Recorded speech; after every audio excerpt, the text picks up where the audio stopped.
Assalamualaikum warahmatullahi wabarakatuh. Nama saya Muhammad Ikmal bin Muhammad Rizal dan rakan-rakan akan membentangkan tamadun dan ciri-ciri kebudayaan masyarakat Qatar. Sejak daripada kemerdekaannya pada tahun 1971, Qatar telah menjadi pusat perdagangan dan komersial yang setanding dengan Arab Saudi. Merupakan tempat pelancongan yang terselamat selama 6 tahun berturut-turut daripada tahun 2015. Sesuai bagi pelancong Islam yang ingin datang melancong ke Qatar kerana mereka mengamalkan gaya hidup Arab Muslim. Anda tidak perlu risau tentang makanan dan pemakaian. Tradisi mereka yang tidak lapuk di zaman dapat dilihat pada makanan dan muzik yang diturunkan sejak berkurun lama. Sejarah yang kaya dengan kisah-kisah yang menarik juga berbaloi untuk diterokai. Terdapat pelbagai tempat percutian idaman, terutamanya di ibu negara Qatar iaitu Doha, bandar yang sering digelar sebagai bandar yang tidak pernah lelap. Pemandangan yang cantik, tidak kira siang atau malam. Seterusnya, rakan-rakan saya akan membentangkan setiap aspek dan ciri-ciri tamadun di Qatar dengan lebih mendalam. Itu sahaja daripada saya. Sekian. Assalamualaikum warahmatullahi wabarakatuh. Assalamualaikum warahmatullahi wabarakatuh. Saya Haziq Huzairi bin Syari ingin membentangkan tentang karya bahasa dalam masyarakat Qatar. Kesusasteraan Qatar bermula pada abad ke-19 dengan penyair seperti Abdul Jalil Al-Tabatabai dan Muhammad Abdullah bin Utaimin. Walau bagaimanapun, disebabkan oleh buta huruf yang meluas di rantau ini, kesusasteraan bertulis tempatan sejak abad ke-19 adalah terhad. Pergerakan kesusasteraan moden di Qatar bermula pada tahun 1950-an. Pada masa yang sama, dengan pergerakan seni moden, ini sebahagian besarnya kerana peningkatan kemakmuran daripada aktiviti perprosesan minyak, membolehkan warga Qatar menerima pendidikan formal, mengamalkan gaya hidup yang lebih menetap dan menghadiri institut pengajian tinggi di luar negara untuk mengasah kemahiran kreatif mereka. Faktor-faktor lain yang terlibat dalam mencetuskan revolusi sastera ialah kedudukan sosial wanita yang lebih baik, kemunculan identiti nasional dan pengenalan organisasi sastera, kewartawanan dan imigresen besar-besaran. Tidak seperti kebanyakan bentuk seni lain dalam masyarakat Qatar, wanita telah terlibat dalam pergerakan kesusasteraan pada magnitud yang sama dengan lelaki. Yasas Nikmah memperkenalkan dua koleksi cerpen pertama pada tahun 1970, iaitu bertajuk Bin Al-Khalij, iaitu Puteri Teluk, dan Lika fi Beirut, iaitu Pertemuan di Beirut, pada tahun 1970-an. Kebanyakan karya awal wanita berkisar tentang puisi Rita yang diterbitkan dalam akhbar tempatan. Hatam Jabir menjadi wanita Qatar pertama yang menerbitkan koleksi cerpen. Dalam penulis wanita Qatar pertama yang menerbitkan karya utama apabila dia mengeluarkan antologi cerpennya bertarikh dari 1973 hingga tahun penerbitannya 1978, bertajuk Ania wal Gabat Asam wa At-Taradud. Fokus utama kisah-kisah ini adalah keinginan agar wanita Qatar berperanan dalam penyusunan semula norma sosial dan konsep budaya. Sekian daripada saya. Assalamualaikum warahmatullahi wabarakatuh. Assalamualaikum warahmatullahi wabarakatuh. Nama saya Muhammad Nursaini bin Alimi. Saya akan menerangkan tentang muzik rakyat Qatar. Muzik rakyat Qatar terbahagi kepada 5 jenis karya muzik, iaitu muzik rakyat lelaki, tarian muzik lelaki, muzik rakyat wanita, tarian muzik wanita dan juga instrumen rakyat. Pertamanya, muzik rakyat lelaki.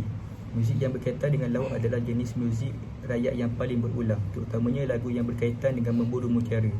Lagu yang beragam irama akan menceritakan perjalanan mutiara yang berbeza, termasuk menyebarkan layar, menyelam dan mendayung kapal. Nyanyian digunakan untuk mendorong anak kapal untuk bekerja lebih keras. Tarian muzik lelaki. Ardah tarian rakyat masih diamalkan di Qatar dan ianya dipersembahkan dengan dua barisan lelaki yang saling bertentangan, masing-masing menggunakan pedang dan disertai gendang dan puisi lisan. Dua jenis ardah utama di Teluk Parsi adalah ardah darat, iaitu ardah Bariyah, dan laut ardah, iaitu ardah bahri. Lelaki memakai pakaian ardah darat di kawasan pantai dan disokong oleh drum band laut. Muzik rakyat wanita. Rakyat wanita menyanyikan lagu-lagu kerja yang berkaitan dengan aktiviti harian seperti mengisar gandum dan memasak. Lagu tersebut dipersembahkan secara berkumpulan dalam kelompok kecil dan bervariasi dalam kekhususan. Wanita juga akan menyanyi ketika pulang kapal mutiara dilihat. Setelah peninjauan dibuat, mereka akan berkumpul di sekitar pantai, di mana mereka bertepuk tangan dan bernyanyi mengenai kesukaran menyelam mutiara. Tarian muzik wanita. Tarian hanya dilakukan pada 2 majlis tahunan. Pertamanya adalah Al-Muradah, di mana semua wanita daripada pelbagai kelas sosial berkumpul di kawasan terpencil, di mana mereka akan menyanyi dan menari dengan pakaian bersulam. Wanita akan memuji pemimpin dan penatua suku. Acara keduanya ialah nyanyian awam kolektif, dikenali sebagai Al-Ashari, dilakukan secara eksklusif di majlis perkahwinan. Terdapat 2 instrumen utama yang digunakan, iaitu Al-Daf sejenis rebana dan Al-Tab gendang longitudinal. Secara tematik, lagu-lagu Ashari lebih ceria menggembirakan perkahwinan yang sedang berlangsung. Yang terakhir ialah instrumen rakyat. Instrumen perkusi yang paling popular dalam muzik rakyat Qatar. Galas, balang tanah liat tinggi biasanya digunakan sebagai alat muzik oleh nelayan mutiara. Cawan minuman timah dikenali sebagai tus atau tasak juga digunakan, biasanya bersamaan dengan Al-Tab, gendang membujur yang dipukul dengan tongkal. Sekian daripada saya. Assalamualaikum warahmatullahi wabarakatuh. Assalamualaikum warahmatullahi wabarakatuh. Saya Abdul Hanan bin Muhammad Rosdi ingin membentangkan bahagian saya, iaitu makanan dan juga minuman tradisi di Qatar.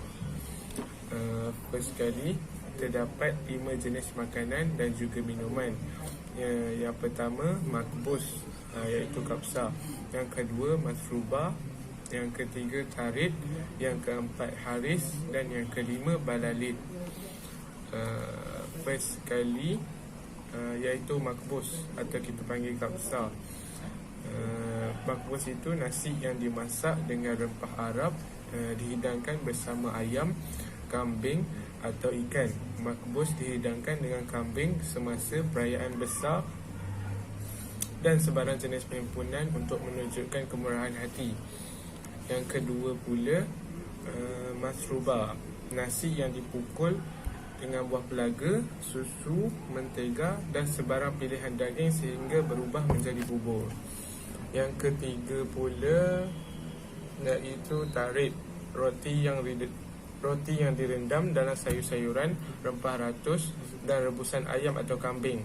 Ia dihidangkan secara khusus setiap hari sepanjang Ramadan bersama dengan haris. Yang keempat, haris. Haris, daging yang dipukul dengan gandum, dikisar dan direbus hingga ia berubah menjadi bubur mengikut konsistensi yang diingini. Yang kelima, iaitu yang terakhir sekali, balalid. Balalid ini hidangan manis dan berperisa yang biasanya dimakan untuk sarapan pagi atau pencuci mulut, yang termasuk bihun. Dimasak dengan gula, air mawar, buah pelaga dan kunyit, dan juga dihiasi dengan telur dadar di atasnya. Sekian, terima kasih. Assalamualaikum. Assalamualaikum warahmatullahi wabarakatuh. Nama diberi Amir Syamil bin Rafizuddin. Saya akan menerangkan tentang gaya hidup tradisional di sebuah negara yang bernama Qatar. Qatar adalah sebuah negara yang sangat gersang. Cara hidup tradisional diorang sangat terhad kepada penggemaran nomad, mancing dan mutiara. Pengalaman nomad ini berlaku di kawasan pedalaman, mancing dan mutiara ini berlaku di kawasan pantai. Kedua-dua memancing dan mutiara dilakukan terutamanya menggunakan doh, dan musim mutiara ini berlangsung dari bulan Mei hingga ke bulan September. Dan mutiara ini dieksport ke Baghdad dan serata Asia. Perdagangan mutiara ini adalah sangat menguntungkan, tetapi bagi para mutiara, mereka akan menerima sedikit keuntungan untuk diri sendiri. Pusat memancing dan mutiara yang sangat terkenal di Qatar adalah Al-Fuwarid, Al-Huwailah dan Al-Bidah. Cara hidup orang Badui adalah nomad, iaitu penghijraan berulang berlaku apabila sumber air atau tempat rambut menjadi habis. Walau bagaimanapun, kebanyakan orang Badui di Qatar hanya akan mengembara pada musim sejuk sahaja kerana terlalu panas pada musim panas. Oleh itu, kebanyakan di kawasan Qatar adalah padang ragut ketika musim sejuk untuk orang Badui dari bahagian timur semenanjung Arab. Sumber pendapatan utama orang Badui adalah kambing dan unta, dengan barangan bekas digunakan di dalam perdagangan dan untuk pemakanan. Yang keduanya adalah sebagai pengangkutan dan bekalan susu. Setiap suku akan mempunyai wilayah tersendiri yang dikenali dalam bahasa Arabnya dirah. Pada musim sejuk pula, puak ini akan mengembara melalui Qatar. Adalah luar biasa bagi mereka untuk menetap di satu tempat melebihi 10 hari. Secara amnya, purata jarak harian yang dilalui oleh orang Badui ini tidak terlalu jauh kerana untuk memelihara tenaga dan sumber. Walau bagaimanapun, kelajuan perjalanan akan dipercepatkan dalam kes cuaca buruk ataupun jarak yang jauh antara satu padang rumput ke padang rumput yang lain. Pada umumnya, lebih mudah bagi puak Badui untuk berkembang maju pada musim sejuk selagi hujan tiba dan tiada pertempuran. Wanita bertanggungjawab untuk membuat pakaian, menjaga anak-anak dan menyediakan makanan. Adalah satu hidangan popular ialah leben yang terdiri daripada susu yang telah ditapai, dan lelaki pula akan kerap memburu dengan haiwan peliharaannya iaitu helang dan anjing pada musim sejuk. Pemimpin suku Badui ini dikenali sebagai Syekh yang sering mendapat kedudukan mereka dengan membuktikan diri mereka sebagai pemerintah yang murah hati dan berwibawa. Mereka diharapkan untuk memberikan sedekah kepada ahli suku yang lebih miskin sekiranya perlu. Isteri Syekh pula diharap dapat membantu menyelesaikan aduan yang dibawa oleh para wanita di dalam suku tersebut. Orang Badui sering hidup sangat sederhana, tidak mempunyai sumber pendapatan yang konsisten. Namun begitu, kerana kerjasama dan amal sedekah mereka, jarang sesekali seseorang itu akan kelaparan kecuali pada musim kemarau yang sangat panjang. Orang Badui dari semua kelas mempunyai reputasi sebagai sangat peramah terhadap tetamu. Selepas penemuan minyak di Qatar, kebanyakan warga Qatar akan berpindah ke kawasan bandar dan cara hidup Badui ini beransur hilang. Hanya beberapa suku di Qatar yang akan meneruskan gaya hidup ini. Itu sahaja daripada saya. Sekian, terima kasih. Assalamualaikum, nama saya Muhammad Ayub bin Zakaria. Saya akan membincangkan slide tentang bajet dan prototip untuk Ayub Airlines. Nama saya Muhammad Ayub bin Zakaria, ID number 5022422013. Bahan yang diperlukan adalah telefon pintar, kamera, komputer riba, poster, video editing, software Vegas Pro. Telefon pintar berharga dalam lebih kurang RM1,488. Fungsinya untuk meningkatkan pengeluaran pekerja lebih produktif, jimatkan masa dan kos, mudah untuk berhubung. Kamera bajet RM1,400, mengambil gambar dengan jelas, merakam video, merakam dan mengambil gambar bajet mengambil gambar objek yang jauh. Komputer riba bajet RM1,999, saiz yang mudah untuk bawa ke mana-mana, memudahkan kerja-kerja harian, menyimpan maklumat perniagaan, menyediakan surat menyurat, mencari maklumat. Poster bajet RM15, untuk menarik perhatian pelancong, fleksibel, boleh letakkan di mana-mana, kawasan bersesuaian. Menyampaikan mesej dengan spontan, boleh digunakan dalam tempoh yang panjang. Video editing software, harga software RM90, gratis dan tersedia berbagai platform. Video editing pada tingkat profesional. Revolusi independen memudahkan kerja-kerja editing.